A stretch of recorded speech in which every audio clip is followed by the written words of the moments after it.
भारतीय सेना से मुंह की खाने के बाद भी पाक जनरल असीम मुनीर सुधरे नहीं हैं। उन्होंने भारत को एक बार फिर गीदड़ भभकी दे दी है। मुनीर ने ये बयान अस्पताल में भर्ती उन पाक जवान अफसरों से मुलाकात के दौरान दिया जो ऑपरेशन सिंदूर में घायल हुए थे। आपको बता दें, ऑपरेशन सिंदूर में भारतीय सेना ने अदम्य साहस का परिचय दिया और दुनिया को दिखा दिया कि दुश्मन को कैसे मात दी जाती है। भारतीय जवानों के आगे पाकिस्तानी सेना पिद्दी निकली और उसका एक भी वार कामयाब नहीं हुआ। 100 से ज्यादा आतंकी मारे गए, 9 आतंकी ठिकाने ध्वस्त हो गए और 11 एयरक्राफ्ट तबाह कर दिए गए। 40 से अधिक पाकिस्तानी जवान और अफसर मारे गए। दुनिया के सामने अपनी किरकिरी करवाने के बाद भी उसके सुधरने के कोई हालात नहीं दिख रहे हैं। पाकिस्तान के सेना प्रमुख जनरल असीम मुनीर ने एक बार फिर भारत को धमकी दी है। सोमवार को असीम मुनीर भारतीय हमले में घायल सैनिकों से मुलाकात करने रावलपिंडी में कंबाइंड मिलिट्री अस्पताल पहुंचे थे। आपको बता दें कि भारतीय सेना के हमले में पाकिस्तानी सेना को काफी नुकसान पहुंचा है।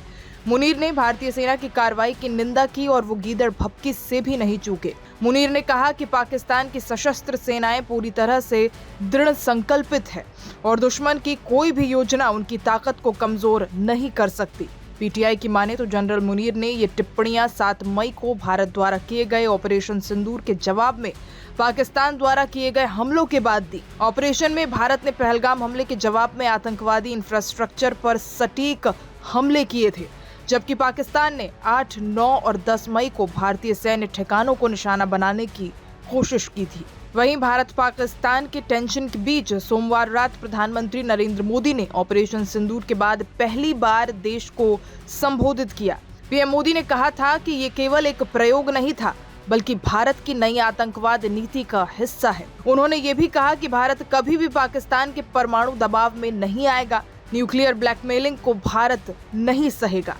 आपको बता दें, पीएम मोदी ने अपने संबोधन में साफ किया कि जब तक पाकिस्तान आतंक फैलाना बंद नहीं करता, तब तक किसी भी तरह की बातचीत का सवाल नहीं उठता।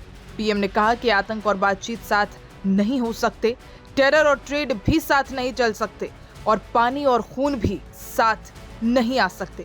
पाकिस्तान की परमाणु गीदड़ भभकियों पर करारा जवाब देते हुए पीएम ने कहा कि भारत हर तरह की चुनौती का जवाब देने में सक्षम है। पीएम ने संकेत दिया कि जरूरत पड़ी तो अगली कार्यवाही भी होगी, यानी अभी सब कुछ खत्म नहीं हुआ है।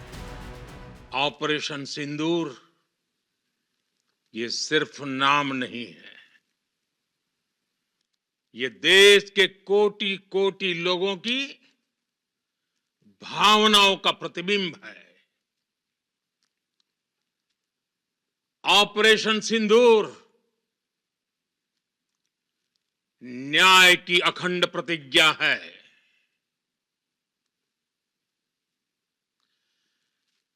6 मई की देर रात, 7 मई की सुबह पूरी दुनिया ने इस प्रतिज्ञा को परिणाम में बदलते देखा है। भारत की सेनाओं ने पाकिस्तान में आतंक के ठिकानों पर, उनके ट्रेनिंग सेंटर्स पर सटीक प्रहार किया। आतंकियों ने सपने में भी नहीं सोचा था कि भारत इतना बड़ा फैसला ले सकता है। लेकिन जब देश एकजुट होता है, नेशन फर्स्ट की भावना से भरा होता है, राष्ट्र सर्वोपरि होता है, तो फौलादी फैसले लिए जाते हैं, परिणाम लाकर दिखाए जाते हैं।